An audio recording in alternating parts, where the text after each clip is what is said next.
Hey, good morning, you all. God bless you, and welcome to this edition of Mike Reed Outdoors. While I'm waiting on the head gasket to come in for my 8 horsepower motor over here to get on with that particular video, I had this deer skin right here off of that big buck that I killed. I finally got it dehaired. I had to keep it warm in here, and one of the ways I did it was I took it out of that big old barrel that I had it in and put it in this igloo cooler right here. And that igloo cooler, after I added some warm water to it, made it dehair a whole lot quicker. There's a couple places on it that the hair did not come off of. I'll show you that right there. That's on the neck, and that's the neck has got the thickest skin on the animal, on the back of that buck's neck. So anyway, what I'm going to do is I'm going to show you how to bark tan this particular skin right here using leaves, and we're going to pickle and color and tan at the same time, and I think you'll find it very interesting and easy to do. I will tell you all, if you want to speed up the dehairing process, if you will put your deer skin in one of these containers right here. I've done this before in the dead of winter. You take it, in a nice warm place, put you some warm bath water in it, and then put your skin in there with your dehairing solution. This will help. I mean, usually in about 3 days, this thing will slough the hair right off of it. Anyway, this is a 5-gallon container right here, and it's got measurement marks in it. So what I'm going to do is I'm going to add 2 gallons of this tea right here that I've made. I've been cooking it overnight, this leaf tea. I'm going to add it to this, and we'll put the salt in that, and I'm also going to put the citric acid in there, and it's going to be like pickling and tanning at the same time, and I'll show you how to do that. Okay, there's what it looks like after I wrung it out. Look at that. Now you got to stretch it back apart. The edges of it are still a little wet, but that won't hurt it.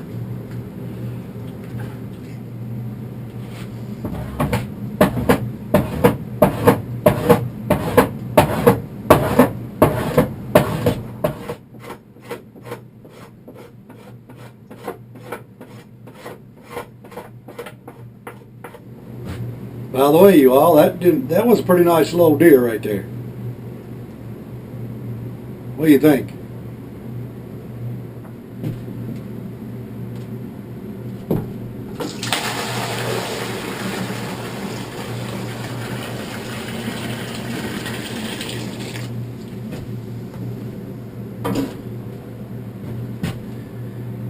Okay, that's enough right there. All right, there's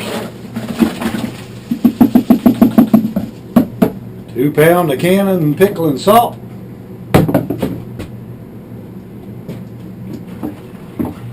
Stir that up really good.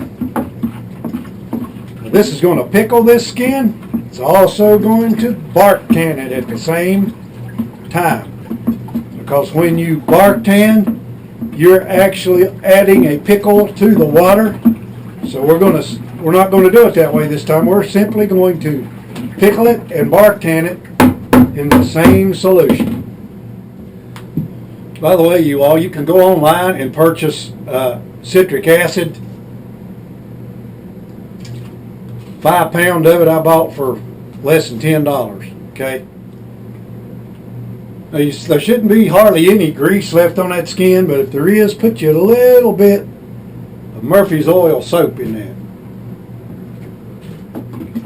Now the good thing about using these containers right here is it will help you keep the temperature, especially this time of the year. Make sure that you keep the temperature, in the 60s and 70s. That's the best way that this works. All right, I've got that skin. I took it outside and wrung it out again. What I'll do is I'll submerge it in there.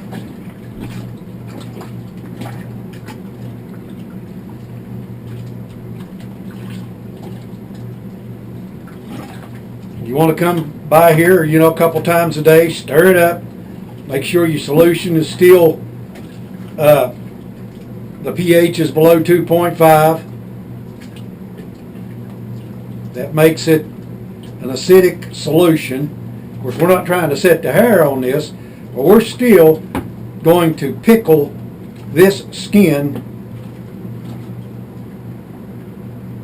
and tan it at the same time.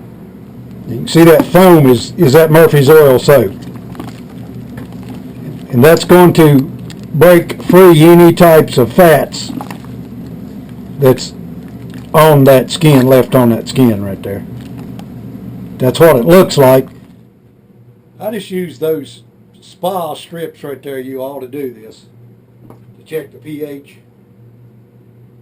Just get you one out of there. Don't touch the strip. Dip it down in there.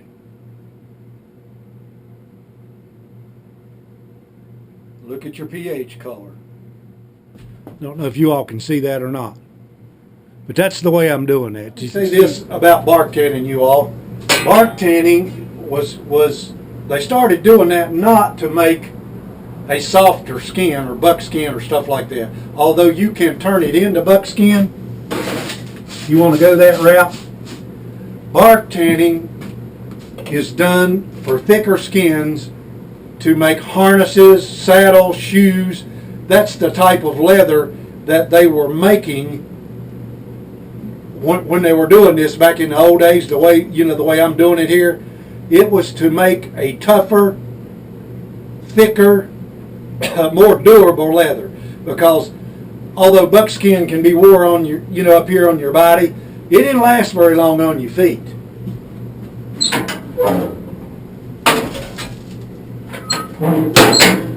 So anyway, I wanted to throw that in there. Also, one more thing. If you used ashes to tan or to dehair your skin, and for some reason or another, at the end of the process, your skin cracked, and I mean it's like literally cracks, like dried out leather, it's because your lye solution that you created with your ashes was too strong, okay? If that happens to you, that's the reason it cracked. Your lye solution was too strong. You all, I'm not going to do any other video on this particular skin right here, but here's your instructions on this. When you take this skin out 2 or 3 days, a week, pull it up out of there and go to the very thickest part of the skin, that's going to be the neck, slice into it with a pair of scissors, just cut you a little piece off of it. If the color is completely through the skin is tan, okay? That's just the way you do it. Go to the thickest part. Now the thinnest parts, they're going to go quick, they're going to get tan quick, but you want the thickest part to be tanned all the way through too. That means that the tannin has completely went plumb through the skin. That bark tan has went plumb through there, okay? So cut a piece of it off, a little piece, look at it, and when the color is completely through the skin, you're done.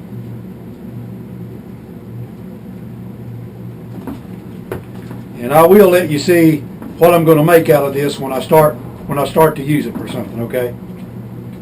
But that's how you pickle and bark tan, you guys, at the same time.